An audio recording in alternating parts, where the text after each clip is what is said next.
They didn't celebrate the declaration of war. They recorded it, as protocol.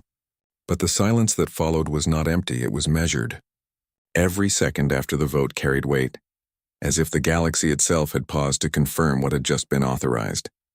In the heart of the Galactic Council spire, reality seemed engineered for judgment. Vast rings of suspended crystal rotated slowly overhead, each facet etched with the laws of extinct civilizations. Light bent through them in unnatural geometry, casting fractured constellations across the chamber floor like broken gods scattered in glass. And at the center of it all, Earth had just been sentenced. 1,000 dignitaries remained still in their assigned levitation tiers, their forms ranging from shifting gas-like intellects to armored hive consciousnesses encased in ceremonial shells. Not one of them spoke out of turn. Not one of them reacted with urgency. War for them was not an emotion. It was an administrative outcome, a checkbox confirmed across millennia of precedent.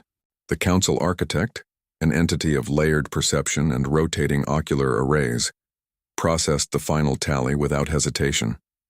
"Resolution enacted," it intoned. The words echoed softly, not because they were gentle, but because the chamber itself dampened anything resembling passion. Sound was refined here. Emotion was filtered. Even dissent, when it had existed in earlier eras of the Council, had been designed out of architecture. Beyond the spire's translucent walls, fleets began to move, silent shadows repositioning themselves in the void around Sol's outer perimeter. No alarms were broadcast, no civilian warnings issued.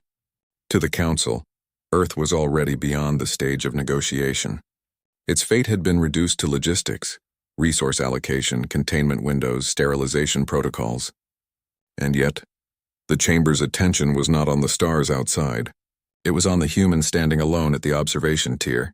Commander Elias Ward did not move, not when the vote finalized, not when the orbital fleets shifted into their kill formations, not even when every alien eye line, organic, synthetic, and something in between, briefly recalibrated toward him, as if only now remembering he was present. His uniform looked almost primitive here, stitched fabric among fields of living metal and thought-form projections. No bioluminescent markings, no adaptive morphing plating, just a human in stillness, hands clasped behind his back, posture straight in a way that suggested discipline but also restraint. As if stillness itself was a decision he was actively maintaining. Inside his mind, Ward counted. Not numbers, not time, patterns. He watched how the Council did not hesitate, how they did not debate consequences, how the eradication of a civilization capable of reaching the stars was treated with the same procedural detachment as rerouting shipping lanes. That was the part that mattered. Not anger, not fear, comprehension. A faint reflection flickered across the polished floor beneath him, the fractured image of a man standing in the center of decisions made by things that no longer considered humanity a participant in its own survival. The architect finally turned its attention downward. "Human liaison," it stated, voice folding itself into multiple harmonics so that every listener heard it in their own cognitive language. "You are advised to observe compliance protocol. The decision is final." For the briefest moment, something passed across Elias Ward's expression. Not defiance, not panic. Something colder, sharper, like a door quietly locking somewhere deep behind his eyes. Outside the spire, the first Council fleets aligned their weapons grids.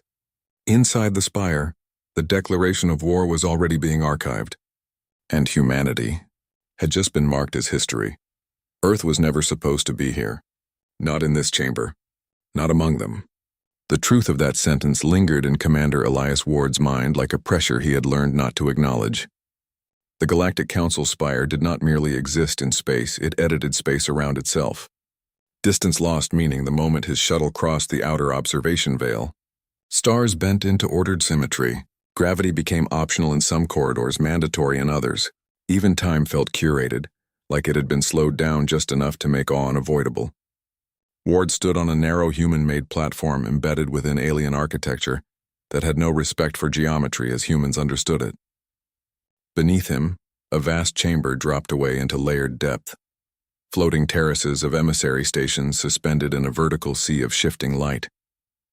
Each level housed a different civilization, a different way of thinking made physical, gaseous intellects drifting like storm systems, crystalline entities refracting every spoken word into internal meaning, armored hive thinkers vibrating softly in synchronized pulses that translated as political attention. Above it all, the council spire rotated slowly, a colossal ringed structure made of living alloy and encoded law. Every surface shimmered with inscriptions that were not written so much as remembered by the metal itself. These were not just laws. They were historical decisions, carved into existence by civilizations that no longer existed to regret them. Commander Ward's presence here was an anomaly that even the architecture seemed reluctant to acknowledge. He was human, fully, stubbornly, biologically human. No neural lattice threaded through his spine, no adaptive ocular implants refracting reality into optimized perception. His lungs still breathed oxygen the old way, unassisted. His body was fragile by council standards, too warm, too slow, too dependent on atmosphere and habit. And yet he stood among beings who had long since discarded the need for physical vulnerability. His assignment label read Liaison Observer, Earth Division, a diplomatic courtesy, a symbolic inclusion, a gesture that implied humanity was being considered. Ward knew better. He had seen the fleets arriving at the edge of Sol's heliopause, not in person, never directly, but through encrypted fragments, intercepted gravitational ripples, silent acknowledgments of something massive positioning itself just beyond human perception. He had read the council reports that never used the word threat, only adjustment. He had watched the translation errors carefully corrected whenever Earth was mentioned, as if language itself refused to fully implicate them. Now, standing inside the spire, he understood why. Earth was not being judged as an equal participant in this chamber. It was being categorized, a specimen, a variable, a line item in a decision tree that had already been optimized centuries ago. Ward's gaze lifted across the chamber. There was no hostility here. That was what made it worse. No hatred, no fear, only procedural calm. The kind of calm that comes from entities who no longer experience moral friction when choosing extinction. To them, entire species were equations that either stabilized or failed. A faint vibration passed through the platform beneath his boots as the council's attention cycles rotated. Somewhere deep in the spire, information was being processed at scales no human brain could comfortably imagine. Civilizations were being weighed not by worth, but by compatibility with galactic equilibrium. Ward felt something tighten in his chest, not panic, but recognition. This was not a courtroom. It was a machine, and Earth was inside it. Far below, light cascaded across the chamber floor in shifting patterns as the council prepared to formalize its next action. The air itself seemed to wait for permission to continue existing in its current state. Ward did not speak. He did not move. But inside him, something began to change. Quietly, irrevocably, as the universe he had believed he was negotiating with revealed its true shape. Not a community, not a federation, a system that had already decided what humanity was worth, and systems, Ward knew, could be studied, or rewritten. The council's verdict spread through the chamber like a slow poison. Ships already moved into position beyond Sol's orbit. Defense grids were reassigned. Trade channels severed, but nothing about it felt like war. It felt like maintenance. Commander Elias Ward noticed it first in the silence between system announcements. No panic alarms, no emergency overrides, no frantic recalculation of risk. Instead, the spire's ambient light shifted subtly, cooling in tone as if the structure itself was transitioning from observation to execution. The galaxy outside this chamber was already being rearranged, and yet inside every civilization remained perfectly still, suspended in procedural calm. Ward stood among them, feeling the delay like a physical weight. Earth had minutes, maybe less in strategic terms, but in this chamber time was not measured in urgency. It was measured in authorization cycles. Each decision required consensus layers, redundancies of confirmation, historical validation signatures stretching back across eras when war had once been chaotic instead of refined. And yet the outcome was already moving. Beyond the translucent walls of the spire, distant points of light began to shift in unnatural synchrony. Council fleets, once scattered like indifferent gods across the void, were now converging. Not rushing, not reacting, executing. Their trajectories were clean mathematical lines drawn toward Sul, as if the solar system itself had been quietly circled in, advance, and now the ink was drying. Ward's interface flickered, once in his vision, then again. Access denied. He tried a secondary. Channel denied. A third. Silence not. Even rejection messages, just absence. As if Earth's classification had already been downgraded to something that no longer required communication. A ripple of realization moved through him. Not emotional, not yet, but structural. Like a framework inside his mind shifting into alignment with a truth it had been avoiding. The council architect turned slightly, its layered perception focusing downward toward him with the patience of something that had witnessed millions of species attempt to resist inevitability. Human liaison, it said, voice fracturing into harmonics that translated across every cognitive interface in the chamber. Further inquiry is not required. Ward lifted his head. That was the moment something changed. Not in the council. Not yet. But in him. Because he finally understood what absence of urgency meant here. They were not preparing for war. They were confirming completion. Earth was already classified as a resolved outcome. The fleets moving into position were not mobilizing. They were arriving late to a decision that had already been made somewhere deeper, older and far more absolute than anything happening in this chamber. Ward's heartbeat slowed instead of rising. A trained response drilled into him over years of human military service, but now repurposed into something colder. His mind began mapping the structure of what he was seeing. Decision architecture, authority layers, enforcement chains stretching outward into the void like invisible roots, he realized. Something else then. Something that tightened the world around him. Like a closing fist. No one here believed Earth could respond. Not because Earth was weak, but because Earth was not even being considered as a participant in causality, a junior species, a background variable, a noise source that had been measured, categorized and now removed from predictive models.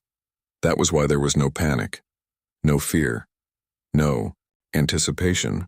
The council had already mentally moved on. Ward looked across the chamber at civilizations older than human civilization itself, beings who had survived extinction events that reshaped nebulae, and saw not superiority but blindness, perfect systemic blindness, and in that blindness, opportunity began to form. Outside, the first wave of council enforcement fleets crossed into Sol's outer boundary. Inside, Commander Elias Ward stopped thinking like an observer and started thinking like an answer they had never prepared for. The spire's core lights shifted suddenly, color, draining like blood pulled from a living, and until the entire chamber was swallowed in a deep, unnatural red. It didn't flicker. It didn't pulse. It reclassified reality. For a fraction of a second, every council system across the spire froze in perfect, synchronized stillness. Not shutdown, not failure. Something far more unsettling. Recognition without permission. The floating terraces halted mid-rotation. The crystalline laws etched into the air stopped rewriting themselves.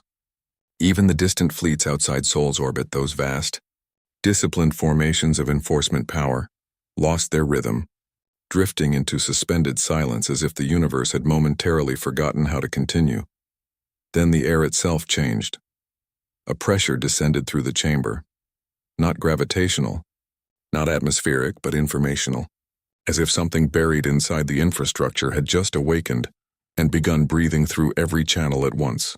The council architect's ocular arrays contracted rapidly, recalibrating across dimensions of perception no human eye could comprehend. Its voice did not come immediately. For the first time since Elias Ward had entered the spire, the system hesitated, and in that hesitation, Ward moved. Not physically at first. Internally. The signal he had carried inside him, hidden beneath layers of biological encoding, quantum tethered to dormant nodes scattered across interstellar relay dust, unfolded like a locked truth finally allowed to remember itself. It did not transmit in the conventional sense. It unwrote barriers. It passed through encryption the way fire passes through oxygen. Across the council network, reality fractured into mirrored layers of contradiction. Security systems reported. Authorized access defense systems reported. Source unknown. Historical archives reported. Match found, but origin classified as non-existent. And then, Across every connected mind and machine in the spire, a single realization detonated without sound. Humanity had not been waiting for permission. It had been waiting for alignment. The architect turned fully toward Ward now, its many lenses contracting into something almost like focus, almost like fear. Though it had no language for such a concept. Explain, it demanded. Ward's expression didn't change, because the moment had already moved past explanation. You assumed we came here to ask permission, he said calmly, voice carrying across a chamber suddenly too quiet to feel real. Outside the spire, Council fleets attempted to reassert command authority. They failed. Their systems no longer recognized a single unified chain of control. Navigation grids inverted. Weapon hierarchies re-ranked themselves. Identification protocols began flagging Council signatures as external interference patterns. Entire battle groups found their access revoked by systems they themselves had designed. Inside the spire, the red light deepened, not as warning but as confirmation.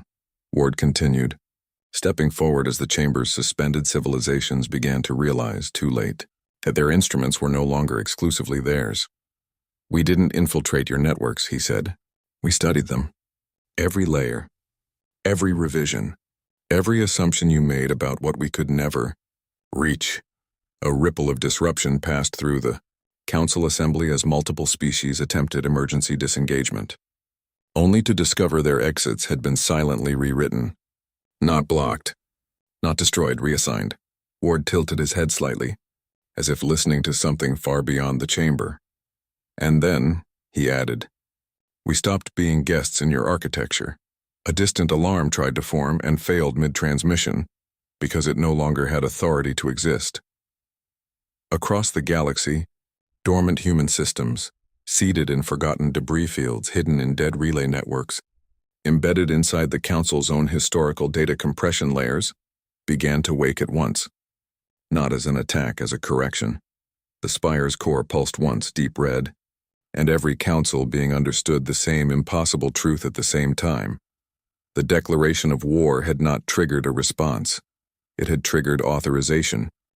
Across the galaxy, dormant human fleets awakened, hidden inside asteroid fields, cloaked in dead star shadows, nested in relay points the Council itself had mapped centuries ago, but they did not awaken with noise. They woke like a thought, finally remembered. In the cold dark between systems, what the Council had long dismissed as debris began to move. Asteroid clusters that had drifted for decades without pattern suddenly adjusted their trajectories with impossible precision. Ice-rich rocks split open along seams that were never natural, revealing armored cores glowing with restrained energy. What looked like forgotten fragments of space were, in truth, layered vessels, ships built not to announce themselves, but to disappear inside the galaxy's own assumptions. Deep in the Kuiper remnants beyond Sol, a silent fleet uncoiled. No sirens, no countdowns, no ceremonial acknowledgments, just a quiet synchronization pulse that passed from hull to hull like a heartbeat, finally allowed to resume.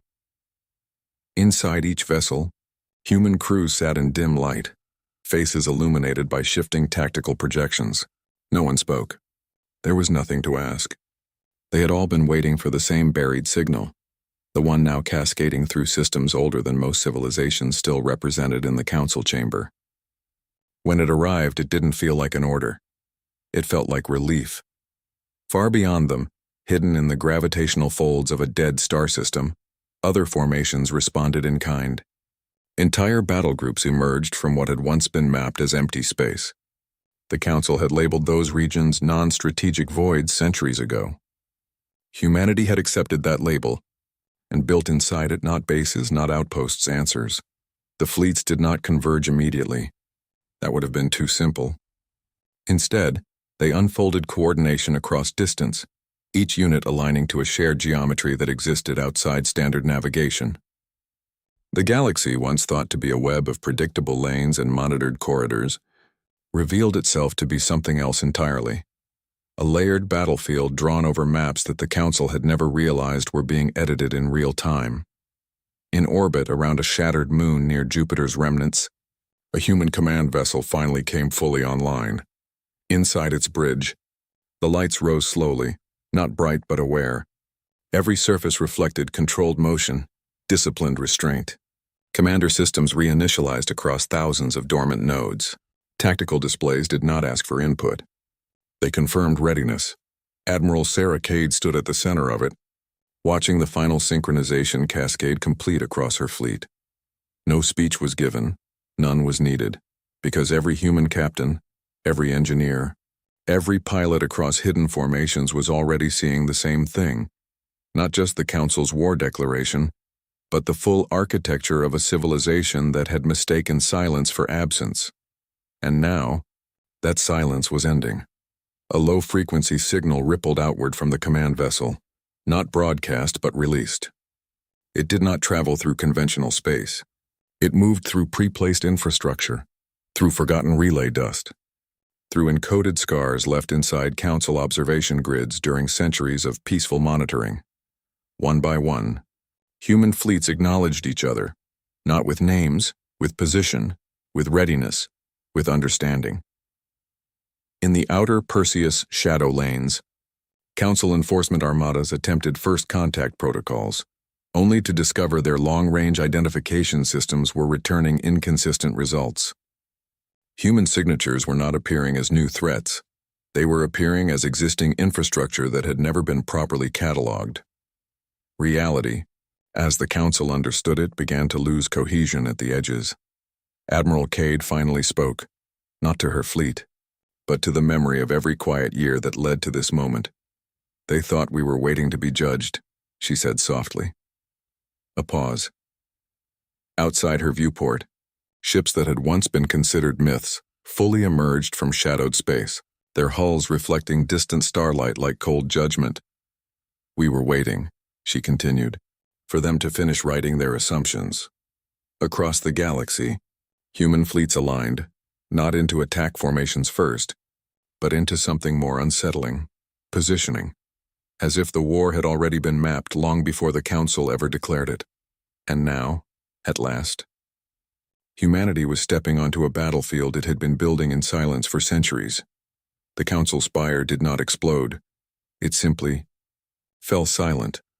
At first, the absence was almost imperceptible, like a note removed from a symphony so vast no single listener could identify what had changed. The crystalline laws that once shimmered through the chamber stopped rewriting themselves. The floating terraces ceased their endless ceremonial drift. Even the distant war grids outside Sol's orbit, once alive with controlled motion, froze into geometric stillness as if someone had reached into the galaxy and pressed pause. Then the realization spread, not as sound as loss of control, across 1,000 civilizations watching through remote relays. Command structures began to fail in cascading layers. Fleet coordination systems went dark without error messages. Diplomatic channels returned no response. Even the Council architect, once an entity that spoke through every available medium at once, stood unmoving in the center of the spire, its ocular arrays dimming one by one like extinguished stars. And in that stillness, Earth remained, not as a target, not as a variable, but as the only system still producing output. Commander Elias Ward stood at the heart of the chamber that had once judged his species. The red glow was gone now, replaced by a cold neutral light, like dawn over something that no longer needed to pretend it was eternal. Around him, ancient beings that had once shaped galactic law were frozen in states of unresolved action, their final decisions never reaching completion. Ward didn't look triumphant, he looked finished, because victory, in its rawest form, was never loud. It was absence. Outside the spire, the Council fleets that had once moved with absolute certainty now drifted without command. Entire armadas hung motionless between stars, their systems still intact but no longer owned. The galaxy had not been destroyed.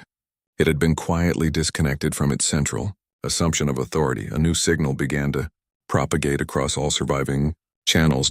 Not human propaganda, not warning, a statement of record. It spread through derelict relay stations, through compromised Council archives, through systems that still remembered how to listen even when they were no longer instructed to obey. Wherever it reached, civilizations paused, not in fear, but in recalculation. Because the message did not claim conquest. It corrected history. We were not unprepared. It said without words, embedded directly into every translated interface. We were unobserved. Inside the spire, Ward finally lowered his gaze from the silent architect. For the first time since entering this chamber, he felt the weight of time return to normal. Not slowed, not curated, not filtered through alien perception. Just time, human time, flawed, finite, persistent. Behind him, the council chamber remained intact, its impossible architecture still beautiful in a way that no longer meant anything. Beauty without authority was just structure. Law without enforcement was just memory. And memory, Ward understood now, was all the council had left. Somewhere deep in the void, human fleets began to reposition, not aggressively, not recklessly, but with final precision, as if closing a diagram that had been left open for too long. Ward turned slightly, looking out across the still galaxy beyond the spire's transparent walls. No celebration came. No cheers echoed across command networks.